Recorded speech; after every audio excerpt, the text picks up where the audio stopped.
नमस्कार दोस्तों, स्वागत करती हूँ आपका बुक ऑडियो पर किताबों और कहानियों की बोलती दुनिया।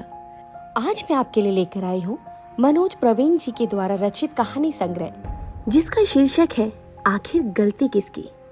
आज मैं आपके लिए लेकर आई हूँ इसकी एक नई कहानी, जिसका शीर्षक है रॉबोट बना शैतान, जिसे सुनेंगे आप मेरी यानी आशी सरीन की जुबानी। अनिरुद्ध एक प्रतिभाशाली छात्र है। अनिरुद्ध को शोध करने के लिए भारत सरकार द्वारा छात्रवृत्ति दी गई है और वो शोध के लिए अमेरिका जा रहा है। उसके माँ बाप एवं सभी साथी आज बहुत खुश हैं। कॉलेज के कई दोस्त उसे बधाई देने उसके घर आए हुए हैं, क्योंकि सुबह उसे शिकागो के लिए प्लेन पकड़ना है। सभी दोस्त काफी देर तक खूब मौज मस्ती करते हैं। सुबह अनिरुद्ध के माँ बाप और उसके दोस्त उसे सी ऑफ करने के लिए एयरपोर्ट आते हैं। अनिरुद्ध और उसके सभी दोस्तों की आंखों में खुशी के आंसू हैं। सभी बहुत उदास हैं, क्योंकि उनका सबसे प्यारा दोस्त आज उनसे दूर जा रहा है। कुछ देर बाद ही अनिरुद्ध का प्लेन शिकागो के लिए उड़ान भरता है। अनिरुद्ध शिकागो पहुंचता है। शिकागो पहुंचने के दूसरे दिन वो प्रवेश से संबंधित सभी कार्यवाही पूर्ण करता है। आज उसका विश्वविद्यालय में पहला दिन है। वहां भी उसको एक भारतीय लड़का रवि मिल जाता है। दोनों एक ही देश के हैं, इसलिए दोनों में तुरंत दोस्ती भी हो जाती है। अनिरुद्ध के प्रोफेसर आज कक्षा में सभी छात्रों को एक फॉर्मूला हल करने के लिए देते हैं। अनिरुद्ध उस फॉर्मूले को वहीं बैठे बैठे थोड़ी देर में ही हल करके प्रोफेसर को सौंप देता है। प्रोफेसर ने अनिरुद्ध का मजाक उड़ाते हुए कहा कि यह एक बहुत कठिन फॉर्मूला है, यह लगभग 3 से 4 दिन में हल हो पाएगा, यदि तुम कड़ी मेहनत के साथ करोगे तब। और यह एक असाइनमेंट है, इसके नंबर तुम्हारे परीक्षा के परिणाम में भी जोड़ा जाएगा, इसलिए इतनी जल्दबाजी मत करो। जाओ और इसे और अच्छे से सोच समझकर हल करो, उसके बाद मेरे पास ले आओ। लेकिन अनिरुद्ध कहता है कि सर, मैंने अपना बेस्ट दे दिया है, इससे ज्यादा अच्छा मैं नहीं कर सकता। प्रोफेसर ने कहा, ठीक है, जैसी तुम्हारी इच्छा। यदि यही तुम्हारी मर्जी है तो मैं इसे जमा कर लेता हूं। प्रोफेसर उस फॉर्मूले को घर पर जाकर देखता है तो वह हैरान हो जाता है। अनिरुद्ध ने उस फॉर्मूले को एक नए तरीके से हल किया है। यह तरीका आज तक किसी को भी नहीं पता था और ना यह किसी किताब में लिखा हुआ है। प्रोफेसर हैरान होकर अपने कंप्यूटर पर जाकर सारे विश्व की महत्वपूर्ण किताबों में उसके बारे में देखता है, लेकिन यह तरीका विश्व के किसी भी किताब में नहीं लिखा हुआ मिलता और न आज तक किसी ने इस प्रकार से इसको हल किया है।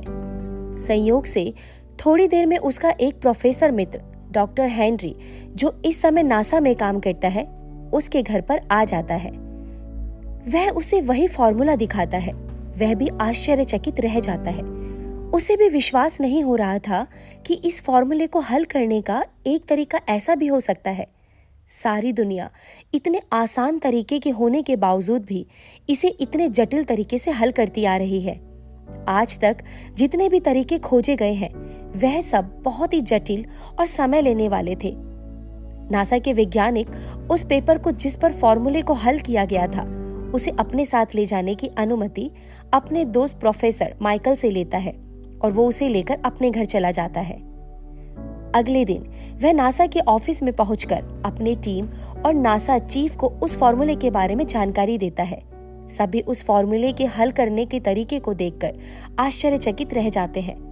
उनमें से कुछ वैज्ञानिकों का मत होता है कि यह हो सकता है कि एक संयोग हो।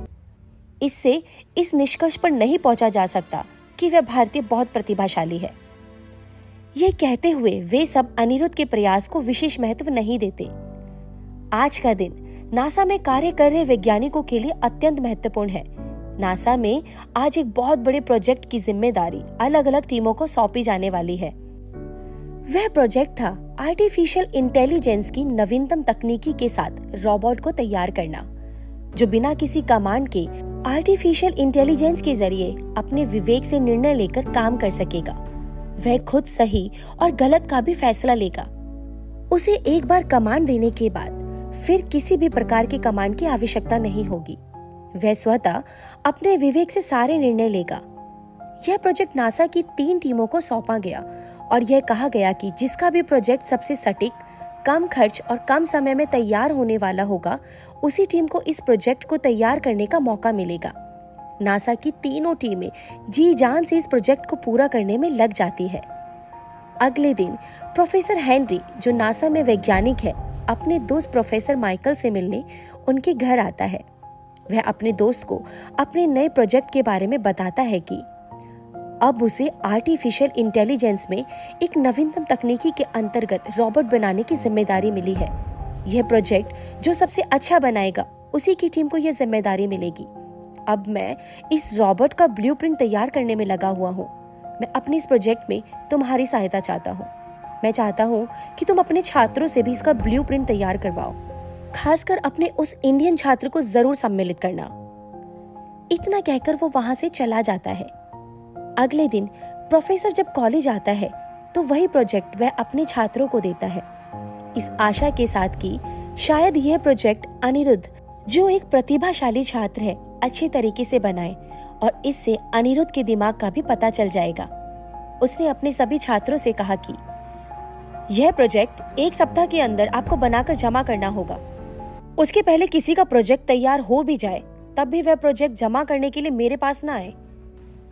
अनिरुद्ध भी यह प्रोजेक्ट खूब मेहनत के साथ तैयार करता है और 1 सप्ताह बाद प्रोफेसर माइकल के पास जमा कर देता है। इस बार भी अनिरुद्ध का ब्लूप्रिंट सबसे अलग था।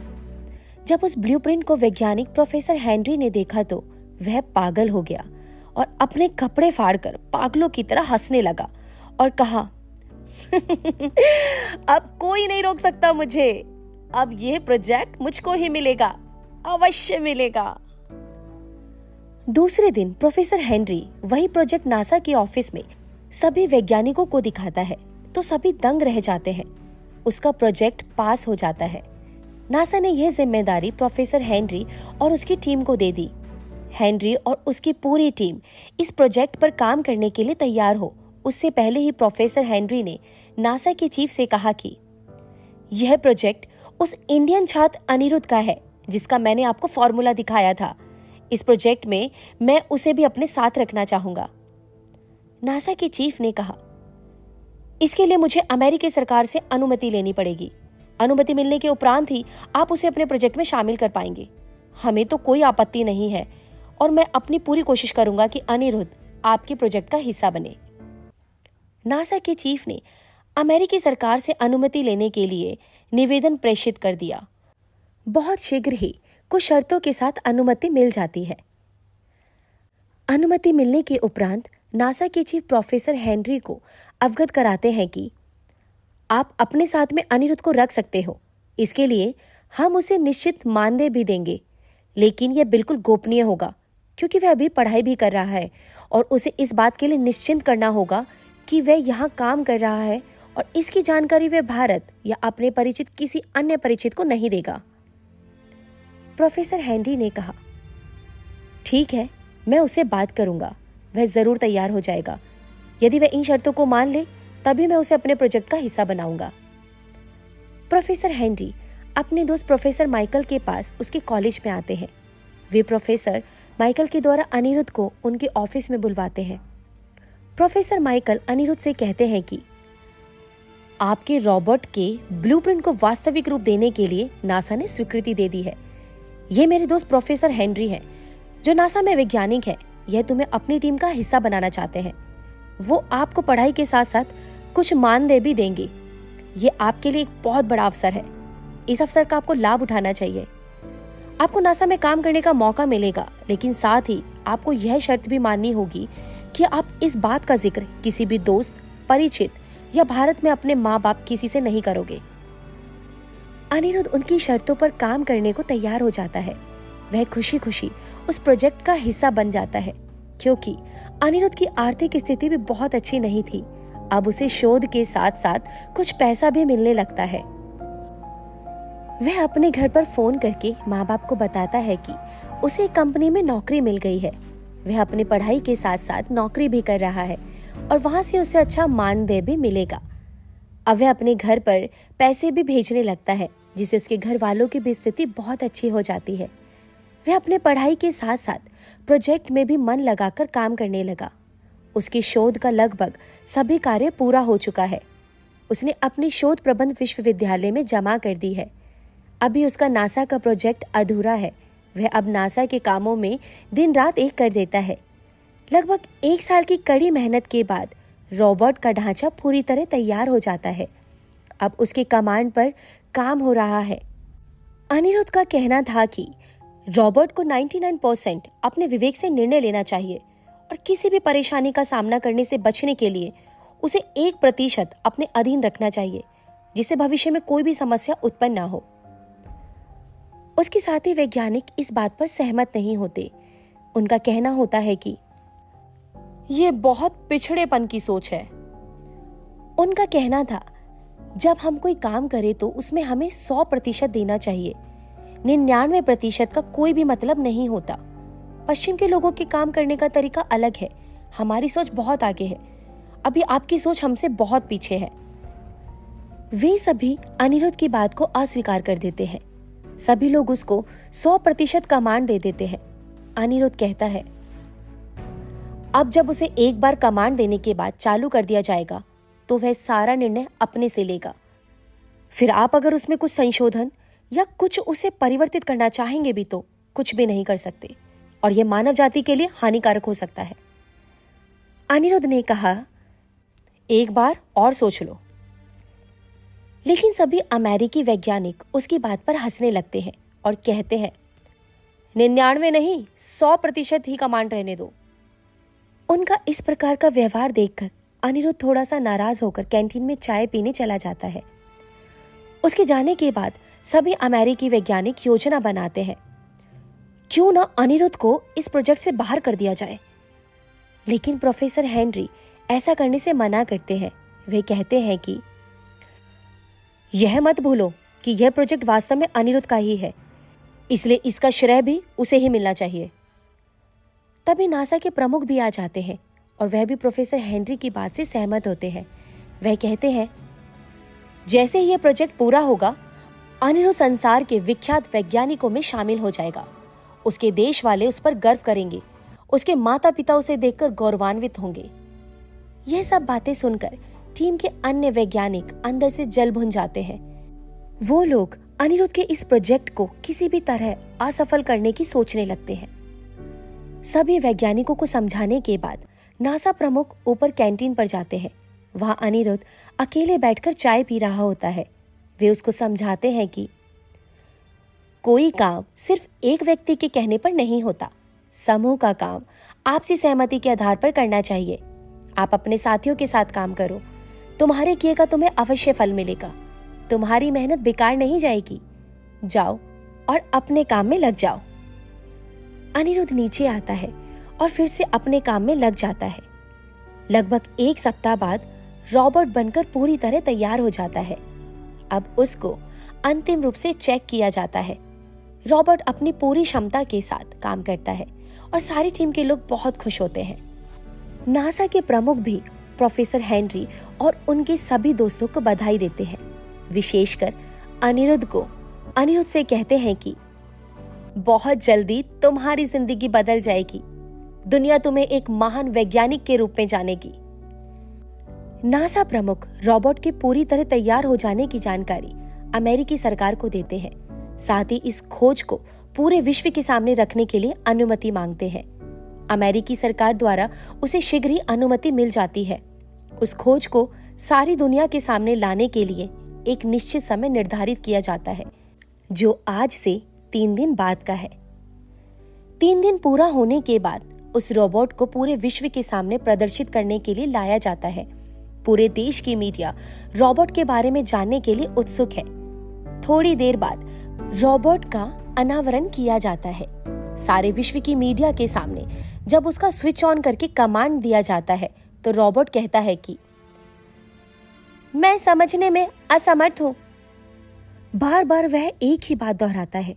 जब कई प्रयास करने पर भी वह सही जवाब नहीं देता है तो मिशन को यह कहते हुए असफल घोषित कर दिया जाता है कि इसमें कुछ तकनीकी खराबी आ गई है। अब यह कुछ समय बाद पुनः लॉन्च किया जाएगा। अनिरुद्ध को समझ नहीं पाता कि यह कैसे संभव हुआ। अभी तक तो सब कुछ सही था। अचानक मिशन असफल कैसे हो गया? उसे ये मालूम नहीं था कि मिशन असफल होने का कारण अमेरिकी वैज्ञानिक है। उन्होंने रोबोट का एक तार लैब से रोबोट लाने के पहले अपनी जगह से हटा दिया था। इस मिशन के फेल होने से अनिरुद्ध टूट जाता है और वह अमेरिका छोड़कर इंडिया जाने का निश्चय करता है। प्रोफेसर हेनरी उसे बहुत समझाते हैं, लेकिन वो किसी की नहीं सुनता। वह अपने देश भारत वापस चला आता है। उसका दोस्त रवि शोध कार्य पूर्ण करके पहले से ही भारत आ चुका होता है।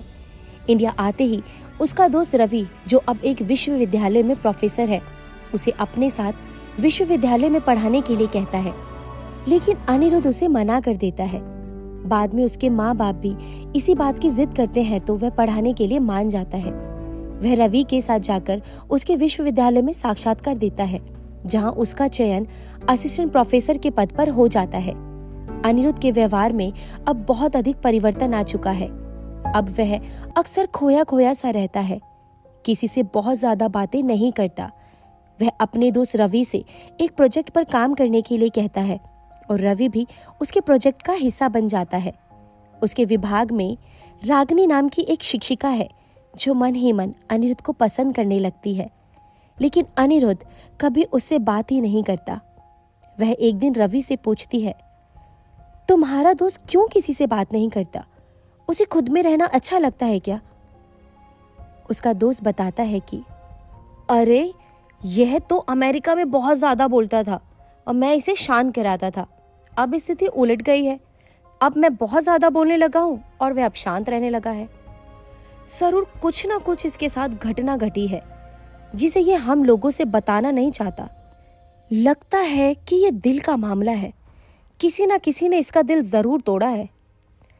रागिनी जब किसी बहाने से उसे बात करना चाहती है या उससे कुछ पूछती है, तो वो उसकी बातों का उत्तर एक शब्द में देकर बात को खत्म कर देता है। वह चाहकर भी उससे कुछ देर तक बात नहीं कर पाती। एक दिन रागिनी उसके कॉलेज के काम के बहाने दिल की बात कहने उसके घर भी जाती है। वहां उसके माँ बाप से मिलती है। वे लोग रागिनी को पसंद करते हैं और वो मन ही मन में चाहते हैं कि रागिनी उनकी बहू बने। उसके माँ बाप बताते हैं कि अनिरुद्ध कॉलेज टाइम में तो कभी गंभीर हुआ ही नहीं। अब जब सब कुछ हमारे पास है, तब इसकी हंसी जाने कहाँ चली गई। उन्हें रागिनी बहुत अच्छी लगती है। रागिनी को भी उनका अपनापन बहुत अच्छा लगता है। इस तरह अनिरुद्ध को भारत आए आज 2 साल बीत चुके हैं। उधर अमेरिका में आज फिर से अनिरुद्ध के अधूरे प्रोजेक्ट को अमेरिकी वैज्ञानिक पूरी दुनिया के सामने पेश कर रहे हैं। अमेरिकी वैज्ञानिक पूरी दुनिया को अपने रोबोट को दिखाने में लगे हुए हैं। इस प्रोजेक्ट को अमेरिका से टेलीविजन पर लाइव दिखाया जा रहा है। अनिरुद्ध भी अपने घर पर बैठकर अपने प्रोजेक्ट को अपने परिवार और दोस्तों के साथ देख रहा है। जैसे ही उस रोबोट का स्विच ऑन किया जाता है, रोबोट के सर से अजीब सी चिंगारी उठती है। चिंगारी निकलने के बाद रोबोट को उसके अंदर से जाने किस तरह का कमांड मिलता है कि वह लोगों को मारना शुरू कर देता है। सभी वैज्ञानिक उसे रोकने की कोशिश करते हैं, लेकिन सभी का प्रयास असफल हो जाता है। वह वहां उपस्थित सभी वैज्ञानिकों, मीडिया कर्मियों, राजनयिकों एवं आम लोगों को मार देता है। हॉल में उपस्थित सभी लोगों को मारने के उपरांत वो रोबोट हॉल से बाहर निकल जाता है। अनिरुद्ध यह सब देखकर बेचैन हो जाता है। वह चिल्लाते हुए कहता है कि मैंने पहले ही कहा था कि ऐसा मत करना, लेकिन किसी ने मेरी बात नहीं मानी। अब उनके किए का नतीजा सारी आम जनता भुगतेगी। वह घर में रखी चीजों को उठाकर फेंकने लगता है और बार बार यही कहता है, मैंने मना किया था, मैंने बार बार मना किया था कि उसको 100% कमांड मत दो, लेकिन ये गोरे लोग किसी की सुनते कहाँ हैं। उसकी हालत देखकर उसका दोस्त रवि और रागिनी सब परेशान हो जाते हैं। उन्हें कुछ समझ ही नहीं आता कि ये क्या कह रहा है। अनिरुद्ध को जब आभास होता है कि वो ये क्या कर रहा है, तो वह अपने आप शांत हो जाता है। सभी से कहता, कोई बात नहीं, कोई बात नहीं। वह मन ही मन में सोचता है कि कहीं ये लोग सब कुछ जान ना जाए, इसलिए वह कुछ बहाना बनाकर कमरे से बाहर निकल जाता है। उधर अमेरिका में कोहराम मच जाता है। सेना मोर्चा संभाल लेती है, लेकिन उस रोबोट के ऊपर गोली, रॉकेट आदि किसी का कोई असर नहीं दिखता। उसे जितना मारने का प्रयास किया जाता है, वो उतना ही और खूंखार हो जाता है। उसके सामने जो भी चीज पड़ती है वो उसको तोड़ता हुआ आगे बढ़ जाता है। इस पूरी घटना से वहां की सरकार परेशान हो जाती है। वो इसको बनाने वाले वैज्ञानिकों की सारी टीम से संपर्क करने की कोशिश करते हैं, लेकिन किसी से संपर्क नहीं हो पाता, क्योंकि सभी लोग रोबोट को नियंत्रित करने के चक्कर में मारे जा चुके हैं। तभी अमेरिका की खुफिया एजेंसी द्वारा खबर दी जाती है कि नासा के प्रोफेसर हेनरी मरने से पहले बार बार प्रोफेसर माइकल का नाम ले रहे थे। प्रोफेसर माइकल को अमेरिका के सुरक्षा सलाहकार के समक्ष पेश किया जाता है, तो वो सारी कहानी बताते हैं कि किस तरह कुछ वैज्ञानिकों ने अपने अहम की संतुष्टि के लिए रोबोट के साथ छेड़छाड़ करके पिछले मिशन को असफल करा दिया था। इसकी जानकारी जब प्रोफेसर हेनरी को होती है तो वो भी अपने साथियों के इस व्यवहार पर दुखी होते हैं। अभी कुछ दिनों पूर्व जब वो मेरे घर पर आए थे तभी उन्होंने मुझसे ये बात कही थी। प्रोफेसर माइकल बताते हैं कि अब इसको एक ही व्यक्ति रोक सकता है, वह है अनिरुद्ध, और वह भारत वापस जा चुका है। उसके बारे में बस इतनी जानकारी है कि वह इस समय भारत के चेन्नई विश्वविद्यालय में प्रोफेसर है। अमेरिकी सरकार तुरंत भारतीय विदेश विभाग से संपर्क करती है और अनिरुद्ध के बारे में सारी जानकारी मांगती है और उन्हें सारी बातें विस्तार से बताती है कि अनिरुद्ध का ही ये प्रोजेक्ट था। हमारे कुछ लोगों की शरारत की वजह से आज हमें इतने बड़े संकट का सामना करना पड़ रहा है। उनके अहम का इतना बड़ा खामियाजा आज पूरे अमेरिका को भुगतना पड़ रहा है। कृपया अनिरुद्ध से कहिए, आज हमें उसकी जरूरत है। भारतीय विदेश मंत्री अपने विशेष सचिव को अनिरुद्ध के घर पर भेजते हैं। विशेष सचिव तुरंत अनिरुद्ध के घर आते हैं और कहते हैं कि अमेरिका को संकट से तुम ही बचा सकते हो। वह बड़ी आशा के साथ हमारी तरफ देख रहे हैं। अगर तुम जाना चाहो तो हम तुम्हें तुरंत अमेरिका भेज सकते हैं, लेकिन हम आप पर कोई दबाव नहीं डाल रहे हैं, सिर्फ आपसे सहायता मांग रहे हैं, क्योंकि वहां जाने पर आपकी जान को भी खतरा हो सकता है। विशेष सचिव की बातें सुनकर सारे लोग हतप्रभ हो जाते हैं कि अमेरिका की घटना से अनिरुद्ध का क्या लेना है। रवि विशेष सचिव से पूछता है कि हमारे दोस्त का क्या लेना। विशेष सचिव बताते हैं कि वास्तव में वो प्रोजेक्ट अनिरुद्ध का ही है, जिसे आज दूसरी बार लॉन्च किया गया है। पहली बार जब इसे लॉन्च किया गया था तो कुछ अमेरिकी वैज्ञानिकों ने द्वेषवश उस मिशन को असफल करा दिया था। विशेष सचिव कहते हैं कि अगर तुम जाना चाहोगे तभी हम तुम्हें भेजेंगे। आप जो भी निर्णय ले हमें अवगत करा दे। हम अमेरिकी सरकार को आपके निर्णय से अवगत करा देंगे। अनिरुद्ध के माँ बाप और दोस्त मना करते हैं, नहीं, इसमें अनिरुद्ध की जान जा सकती है। लेकिन अनिरुद्ध अपनी जान मानवता के लिए कुर्बान करने को तैयार हो जाता है। उसके दोस्त रवि और रागिनी भी उसकी मदद के लिए साथ चलने को कहते हैं, लेकिन अनिरुद्ध उन्हें मना करता है। वे दोनों कहते हैं कि हमने आज तक तुम्हारी बात मानी है, लेकिन आज तुम्हें हमारी बात माननी पड़ेगी। तुम अकेले वहां क्या क्या करोगे? हम तुम्हारी मदद के लिए साथ रहेंगे। अनिरुद्ध को भी उनकी जिद के आगे झुकना पड़ता है। अनिरुद्ध अमेरिका के लिए प्रस्थान करने से पहले अपनी लैब में जाता है। वहां से अपने रोबोट को, जिस पर वह पिछले 2 वर्षों से काम कर रहा होता है, उसे अपने साथ अमेरिका ले जाने के लिए सेना के विशेष विमान में रखता है और फिर तीनों अमेरिका के लिए निकल पड़ते हैं। वहां पहुंचकर वह सबसे पहले नासा के लैब में जाता है और वहां अपने रोबोट को अंतिम रूप देता है। अपने रोबोट को उस दरिंदे रोबोट के मुकाबले के लिए भेजने से पहले अनिरुद्ध अपने रोबोट को 99% कमांड खुद से लेने का अधिकार देता है और 1% अपने पास रखता है। सेना के हेलीकॉप्टर द्वारा दरिंदे रोबोट के सामने अनिरुद्ध के रोबोट को प्रस्तुत कर दिया जाता है। अब दोनों में जंग शुरू हो जाती है। अनिरुद्ध का रोबोट उस दरिंदे रोबोट से कहता है कि अपने आप को स्वतः खत्म कर दो। तुम इस समय मानव जाति के लिए हानिकारक हो चुके हो, इसलिए तुम्हारा खत्म होना बहुत जरूरी है। लेकिन वह उसकी बात को अनसुना करके आगे बढ़ जाता है। अनिरुद्ध का रोबोट जाकर उसके सामने खड़ा हो जाता है। अब दोनों में युद्ध शुरू हो जाता है। युद्ध का कोई निष्कर्ष नहीं निकलता। हालांकि अनिरुद्ध का रोबोट अब उसे और नुकसान नहीं करने देता। अनिरुद्ध अपने रोबोट को सूचना भेजता है कि उस दरिंदे रोबोट को खुले मैदान में ले जाओ। तब वह उसे लड़ते लड़ते एक खुले मैदान में लेकर आता है, जिसके कारण किसी भी प्रकार की जान माल का नुकसान रुक जाता है।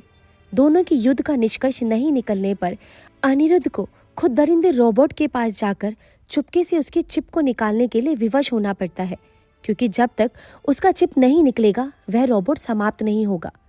रागिनी और रवि तथा अमेरिका के सुरक्षा सलाहकार उसे ऐसा करने से मना करते हैं। वो सबको बताता है कि अब ये अंतिम विकल्प है। पूरी मानवता के लिए एक जान जाती है तो उससे कोई फर्क नहीं पड़ता, बस मानवता की जीत होनी चाहिए। उसके जज्बे को सभी अमेरिकी सलाम करते हैं। अनिरुद्ध अपने रोबोट को सूचना भेजता है कि मुझे उस शैतान रोबोट के पास आना है, तुम उसे उलझाओ। अनिरुद्ध पीछे से शैतान रोबोट के पास पहुंच जाता है, लेकिन शैतान रोबोट अपनी तेज निगाहों से उसे देख लेता है। दुर्भाग्य से तभी अचानक शैतान रोबोट का हाथ अनिरुद्ध के रोबोट के सीने पर लगता है और उसके सीने में लगी चिप उसके शरीर से अलग हो जाती है और अनिरुद्ध का रोबोट जमीन पर गिर पड़ता है। रवि और रागिनी नियंत्रण कक्ष से अनिरुद्ध के रोबोट को कमांड देते हैं, लेकिन उसका शरीर चिप के बगैर कमांड लेने से मना कर देता है। अनिरुद्ध के रोबोट के गिरते ही शैतान रोबोट अनिरुद्ध को पकड़ लेता है। वह अनिरुद्ध को मारना चाहता है। नियंत्रण कक्ष में बैठे सभी लोगों को लगने लगा कि अब अनिरुद्ध की मौत निश्चित है। जैसे ही दरिंदा रोबोट अनिरुद्ध को अपने हाथ में उठाकर मसलने की कोशिश करता है, अनिरुद्ध उसके सीने के पास लगे चिप को खींच लेता है और वह रोबोट तुरंत वहीं पर गिर पड़ता है। रोबोट के गिरते ही अमेरिकी सेना रोबोट को चारों तरफ से घेर लेती है।